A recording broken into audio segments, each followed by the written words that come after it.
ప్రియరక్షకుడైన యేసుక్రీస్తు నామములో అనుదిన వాక్య ధ్యాన వీక్షకులందరికీ ప్రేమపూర్వక వందనాలు. మరొక మారు మీ ఎదుటికి వచ్చి దైవ గ్రంథం నుంచి మరొక అధ్యాయాన్ని ధ్యానించుకోవటానికి దేవుడిచ్చిన ఈ గొప్ప భాగ్యాన్ని బట్టి నేను ఎంతగానో దేవుని స్తుతిస్తున్నాను.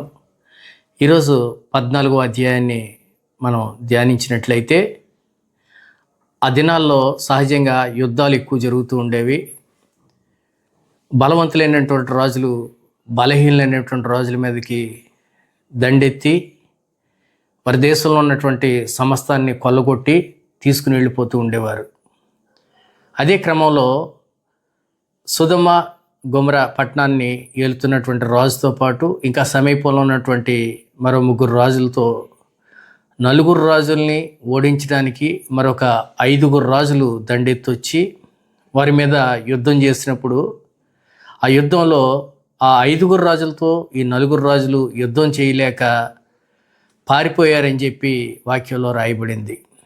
వారు మట్టి కీలల్లో సొదొమ గొమొర్రా రాజు పడిపోయినట్లుగా కూడా రాసి ఉంచారు. మట్టి కీలు అంటే నేడు మనం చూస్తున్నటువంటి తారు, కీలు అనగా తారు.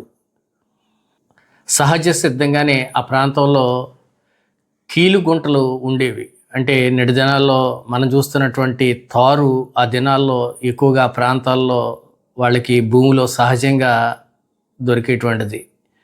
ఈ కీలు విషయమై, కీలు అనగా తారు అని మనం చెప్పుకున్నట్లుగా, ఈ తారుని అనేక విషయాల్లో వాడినట్లుగా కూడా రానున్నటువంటి అధ్యాయాల్లో కూడా మనకు కనపడుద్ది. అంతేకాదు, ఈ కీలు ఆ ప్రాంతంలో ఎక్కువగా ఉన్నది అనేటువంటిది బైబిల్ చదివినటువంటి సైంటిస్టులు ఈ విషయాన్ని గమనించుకుని అక్కడ పెట్రోలియం తీసి పెట్రోల్ ఉత్పత్తుల్ని అనేక దేశాలకి అందించి కోట్లాది రూపాయలు సంపాదించినట్లుగా కూడా కొంతమంది జీవితాలను బట్టి అర్థమవుతుంది. అంటే బైబిల్లో ఉన్నటువంటి కొన్ని సత్యాలు కొంతమంది జీవితాలకి ప్రయోజనకరంగా మార్చబడ్డాయి. అయితే 5 రాజులు ఈ సొదొమ గొమొర్రా రాజుల్ని ఎప్పుడైతే ఓడించారో, వారికి కలిగినటువంటి ఆస్తుల్ని, స్త్రీలని, బంగారాన్ని, పిల్లల్ని తీసుకుని వెళ్ళిపోయారు. ఈ విషయం అబ్రాముకి తెలిసింది. తన సహోదరుడు కుమారుడైనటువంటి లోతు ఆ ప్రాంతంలోనే నివాసం ఉంటున్నాడు గనక వారితో పాటు లోతు ఆస్తిని కూడా తీసుకువెళ్ళిపోయారని చెప్పి అబ్రహాంకి సమాచారం అందించబడింది. ఈ విషయం అబ్రాహాంకి ఎప్పుడైతే తెలిసిందో, తన ఆధ్వర్యంలో పెంచబడినటువంటి 318 మంది యోధులైనటువంటి వారిని తీసుకుని వారిని ఎదుర్కొంటకు బయలుదేరి వారిని ఎదిరించి యుద్ధం చేసి వాళ్ళ తరిమినట్లుగా వారు తీసుకెళ్తున్నటువంటి ఆస్తుల్ని, వారు తీసుకెళ్తున్నటువంటి బంగారాన్ని, వారు తీసుకెళ్తున్నటువంటి స్త్రీలని, పురుషుల్ని, పిల్లల్ని విడిపించి అబ్రాము తీసుకొస్తున్నటువంటి తరుణంలో సొదొమ గొమొర్రా రాజు మరియు షాలేము రాజు అయినటువంటి మెల్కీసెదెకు వారికి ఎదురుగా వెళ్ళినట్లుగా వాక్యంలో రాయబడింది. మెల్కీసెదెకు గురించి ఈ అధ్యాయంలో ప్రథమంగా వ్రాయబడుతుంది. అంతేకాదు, ఈ పాత నిబంధన గ్రంథంలో 2 సార్లు మాత్రమే ఈయన గురించి వ్రాయబడింది. మరొకసారి కీర్తనల గ్రంథం 110వ అధ్యాయం 4వ వచనంలో రాయబడింది. ఇక్కడ రాయబడినటువంటి సంగతిని మనం చూస్తే, ఇతను షాలోము రాజు, సర్వోన్నతుడైన దేవునికి యాజకుడు అని చెప్పి ఆయన గురించి రాయబడింది. ఆయన అబ్రాముని ఎదుర్కొని రొట్టెను, ద్రాక్షారసాన్ని తీసుకొచ్చి అబ్రహాముకి ఇచ్చి, సర్వోన్నతుడైన దేవుడు, భూమికి ఆకాశానికి సృష్టికర్త అయిన దేవుడు అబ్రహాముని దీవించునుగా కానీ, అలాగే సర్వోన్నతుడైనటువంటి దేవుడు స్తుతించబడునుగా కానీ అబ్రహాముని దీవించినట్లుగా అక్కడ కనపడుతుంది. ఈ మెల్కీసెదెకు జీవితాన్ని మనం చూస్తే యేసు ప్రభువుకి సాదృశ్యంగా లేక యేసు ప్రభువుకి మాదిరిగా ఈ మెల్కీసెదెకు జీవిత విధానం మనకు కనపడుతుంది. అంటే ప్రధాన యాజకుడిగా ఈయనున్నాడు. అంతేకాదు, రొట్టె, ద్రాక్షరసాన్ని ఇస్తున్నాడు. ఇదే విషయం మనం మత్తయి సువార్త 26వ అధ్యాయం 26వ వచనం నుంచి 29వ వచనం వరకు కూడా మనం ధ్యానించుకున్నప్పుడు యేసు ప్రభు వారు తన శిష్యుల ఎదుట రొట్టె విరిచి ద్రాక్షరసాన్ని రొట్టెని ఆయన శిష్యులకి అందించిన విధానం మనం చూసినప్పుడు ఈ మెల్కీసెదకు క్రమం అక్కడ కనపడుతుంది. కాబట్టి మెల్కీసెదకుని మనం నిశితంగా కనుక ధ్యానించగలిగితే, పరిశీలించగలిగితే యేసు ప్రభువుకి సాదృశ్యంగా ఆయన జీవితం కనపడుతుంది. మెల్కీసెదకు ఇచ్చినటువంటి ఆ రొట్టె ద్రాక్షరసం తీసుకున్నటువంటి అబ్రాహాము తనకు కలిగినటువంటి ఆస్తులన్నిటి నుంచి కూడా దశమ భాగాన్ని ఆ యాజకుడికి ఇచ్చినట్లుగా అక్కడ రాయించబడి ఉన్నది.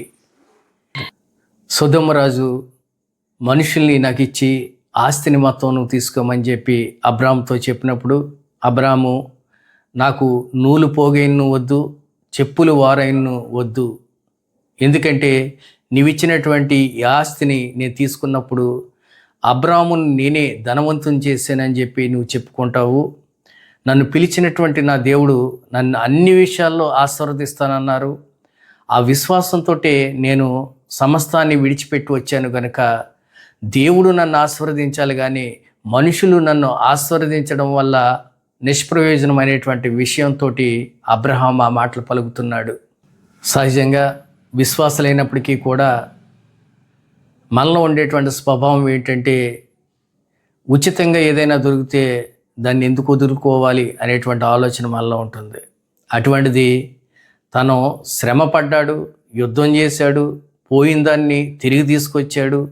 అయినప్పటికీ కూడా ఆ దేశపు రాజు ఆ సంపద అంతా నీకు ఇస్తాను అని చెప్పి అంటున్నా కూడా సామాన్యమైనటువంటి ఒక మనిషిలాగా అబ్రహాము నిరీక్షణ దేవుని వైపు ఉన్నది, కానీ మనుషుల చేతి వైపు లేదనేటువంటి సత్యం ఇక్కడ బయలుపరచబడుతుంది.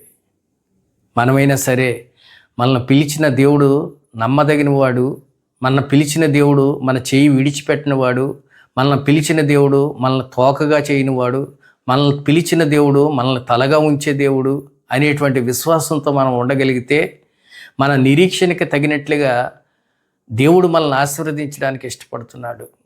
అలనాడు ఏ మాట అయితే అబ్రహాం జీవితంలో ఇచ్చాడో, అబ్రహాము కన్నులతో చూడకపోయినా దాన్ని విశ్వసించాడు గనక అది నెరవేర్చబడింది. మనం కూడా మన కన్నులతో చూడకుండానే మన దేవుడు మన జీవితంలో ఈ కార్యం చేయగలడు అని చెప్పి విశ్వసిస్తే తప్పనిసరిగా దేవుడే మన పక్షంగా ఉండే కార్యాలు జరిగిస్తారు.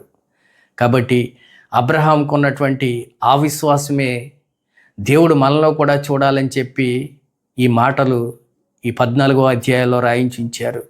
కనుక మనం దేవుడు కోరుకున్నటువంటి విశ్వాసం కలిగినటువంటి విశ్వాసులుగా ఆయన ఎదుట నిలవబడగలిగినటువంటి శక్తి దేవుడు మనందరికీ అనుగ్రహించునుగాక. ఈ కొద్దిపాటి మాటలు దేవుడు దీవించునుగాక. చిన్న ప్రార్థన చేసుకుందాం. పరిశుద్ధుడా, కృప కలిగిన తండ్రి, దయగలిగిన దేవా, ఈరోజు ఆదికాండం 14వ అధ్యాయం ధ్యానించుకోవటానికి మీరు ఇచ్చిన గొప్ప భాగ్యానికే మీకు స్తుతులు చెల్లించుకుంటున్నాం. దేవా, ఇదివరకు ఎరుగినటువంటి సంగతులు మీరు మాకు బయలుపరుస్తున్నారు. ఈ ఆదికాండం 14వ అధ్యాయం ద్వారా అబ్రహాము మీ మీదే ఆధారపడుతున్నాడు, మీరిచ్చే వాటి కొరకే ఎదురు చూస్తున్నాడు, మీ నామం మహిమ కొరకే తన ప్రయాసపడుతున్నాడు. మనుషులు సంతోషపెట్టడానికి కానీ మనుషులు ఇచ్చేటువంటి భాగ్యం కొరకు లేక కానుకల కొరకు ఎదురు చూడడం లేదని మీ వాక్యం ద్వారా బయలుపరచబడింది తండ్రి. దేవా, మేము మనుషుల తట్టు మనుషుల చేతు తట్టు చూడకుండా మీ వైపు చూడగలిగిన కన్నులు మాకు అనుగ్రహించండి. మీరిచ్చే ఆశీర్వాదాలు మేము పొందుకోవటానికి సహాయం దయచేసి మహిమ ఘనత ప్రభావములు మీరే పొందుకున్నామని పరిశుద్ధుడైన యేసుక్రీస్తు నామములో బ్రతిమాలు వేడుకుంటున్నాం తండ్రి. ఆమెన్.